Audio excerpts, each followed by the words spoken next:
Morning बच्चों, हम लोग पढ़ रहे थे, इसके पहले पढ़े थे कि वास्तविक संख्याएं क्या होती हैं और कैसे उनको हम लोग लिखते हैं, लिखने के तरीके क्या होते हैं, ये सारी चीज़ें हम लोग पढ़े।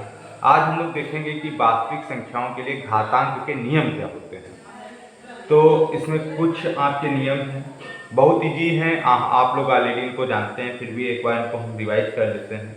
अगर ए कोई आपकी वास्तविक संख्या है तो वास्तविक संख्या क्या होती है सबको पता है। रेशनल और इरेशनल नंबर्स के को अगर मिक्स कर दिया जाए तो नंबर जो मिलते हैं उनको हम लोग क्या बोलते हैं, वास्तविक नंबर। रेशनल मीन्स क्या होता है आपका, परिमेय संख्या, और इरेशनल मीन्स अपरिमेय संख्या। तो वास्तविक संख्या में अगर एम एन क्या है, आपकी कोई धन पूर्णांक है, और ये सेम चीज आपकी अगर निगेटिव मतलब धन पूर्णांक और आपके ऋणात्मक पूर्णांक के लिए भी सही है कि अगर a की पावर m को a की पावर n से मल्टीप्लाई किया जाए तो इसमें क्या होता है, a की पावर में ही m और n जो पावर है उनका सम हो जाता है। a की पावर क्या हो जाएगा, m प्लस n।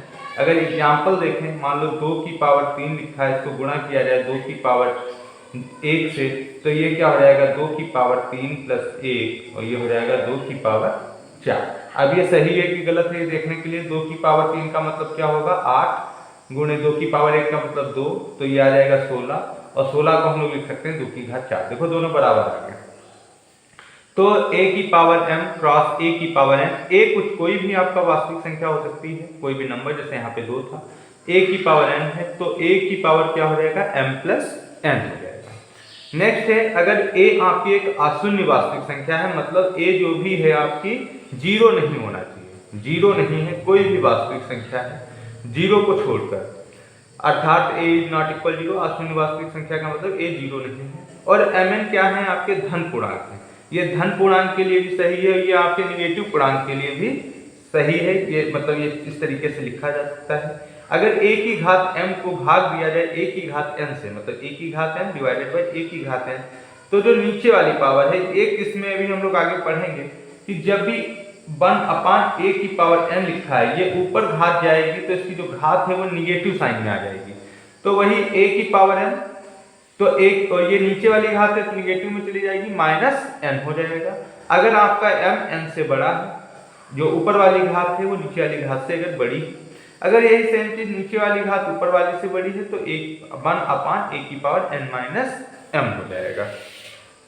नेक्स्ट आपका है, यदि a एक वास्तविक संख्या है, तो अगर a कोई वास्तविक संख्या है, mn क्या है, कोई धन पूर्णांक है, तो a की घात m की घात n अगर है, मतलब किसी की घात m लिखी है फिर इसकी घात फिर n लिखी है, तो ये क्या हो जाएगा a की घात m इंटू n। जैसे अगर मैं ये लिखूं 2 की पावर 2 और इसकी घात 3 लिख दूं, तो ये क्या हो जाएगा 2 की घात 2 गुणे 3 बराबर 2 की घात 6।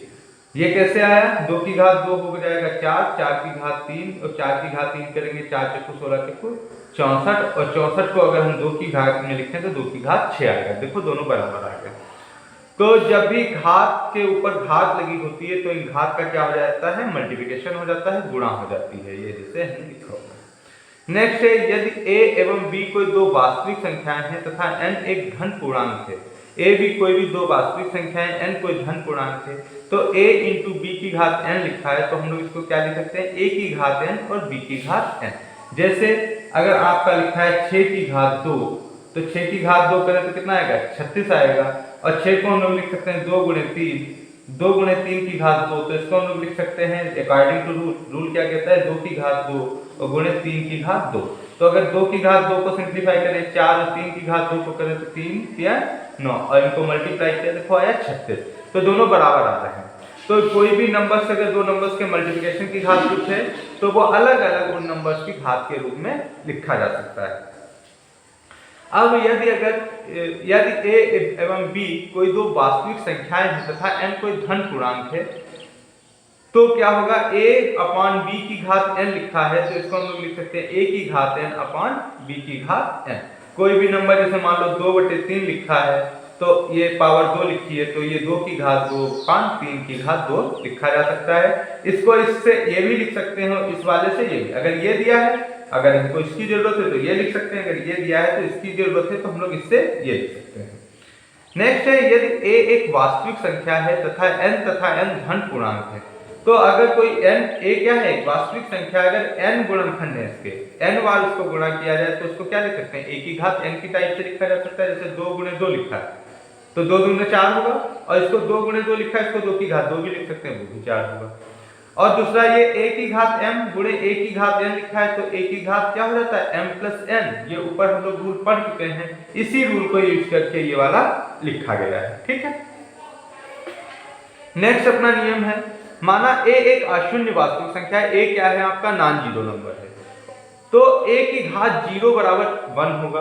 कोई भी नंबर है, अगर उस नंबर की घात को हम 0 कर दें तो उसका वैल्यू जो होगा वो क्या होगा, 1 होगा। मान लो 5 लिखा है और 5 की घात 0 है तो इसकी वैल्यू क्या होगी, 1 होगी।